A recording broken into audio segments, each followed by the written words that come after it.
Here's some of the latest news coming out of Ferguson, including this warning from the FBI to law enforcement agents around the country. In a statement, the FBI says, those infiltrating and exploiting otherwise legitimate public demonstrations with the intent to incite and engage in violence could be armed. So in a fairly lengthy document that the FBI released to police departments around the country, they said, look, it looks as if this policeman who shot Michael Brown is not going to be indicted. It turns out from all that the press is covering, all the leaks that are coming out, that he truly did act in self-defense, okay? In spite of Eric Holder's best efforts to have a public or at least a political lynching of this man and to create and incite racial tension and racial violence, now the FBI is saying, looks like he's not going to be indicted. And police officers, you need to understand that our intelligence, all right, our infiltration into various groups has shown us that there are going to be people who are not only in Ferguson, but in demonstrations around the country. And they're going to use peaceful, legitimate, legal demonstrations around the country to incite violence against police.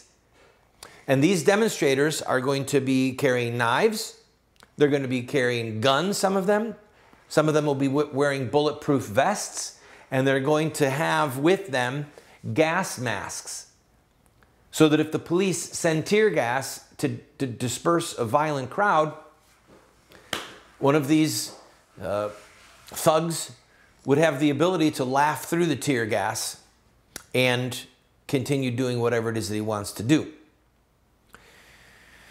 The National Guard has been called upon by the governor of Missouri to be ready. As you know, there was an enormous amount of violence in Ferguson after Michael Brown was shot. And of course, you had Eric Holder there on the ground. You had Al Sharpton there on the ground.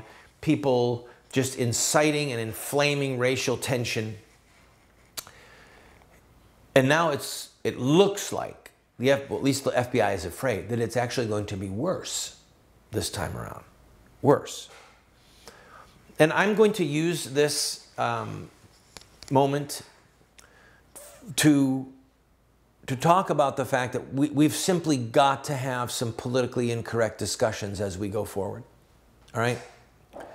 Without doubt, the African American community was brutally abused with criminal acts before and during and after the founding of this republic. Okay? Africans were brought here against their will. They were kidnapped. Okay? And they were brought over in the most horrific and brutal of circumstances and enslaved. Okay? It was a capital offense. What the slave runners were doing was a crime that deserved the death sentence, okay?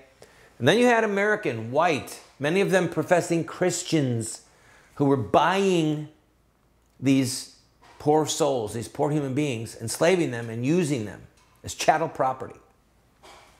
Fast forward to the Civil War, slavery is ended with the 14th Amendment, and then the racial tension begins in a different way. Jim Crow laws, Ku Klux Klan, segregation. Then along comes the 50s and the 60s. Great strides were made.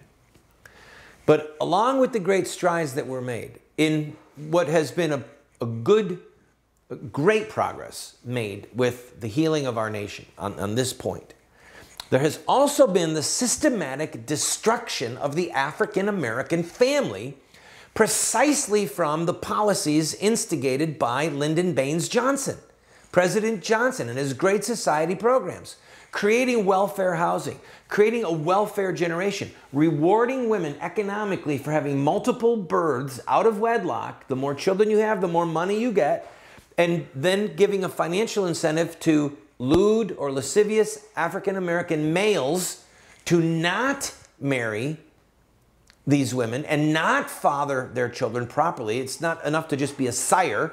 You have to raise these children.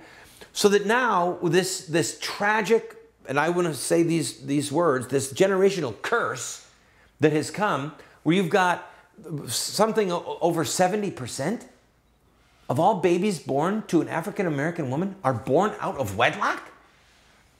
These thugs, all right, that have a dark skin tone, all right, and there are white thugs, there are Hispanic thugs. I mean, thuggery knows no skin color.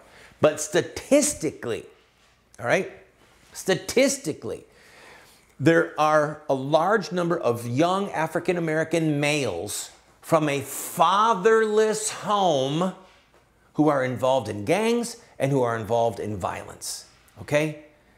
They don't have a dad. They are fatherless. They don't have a dad teaching them how to live and grow as fine men, as ethical men, as moral men. And so rather than say the problem lies with the African American community and its family structure and the government programs that helped create this crisis, rather than say that, they just have to continue this worn out narrative about slavery and about segregation and about racial tension when we have a black president. I mean, does anyone see the insanity of this besides me? I think I'm getting worked up and I need to take a break.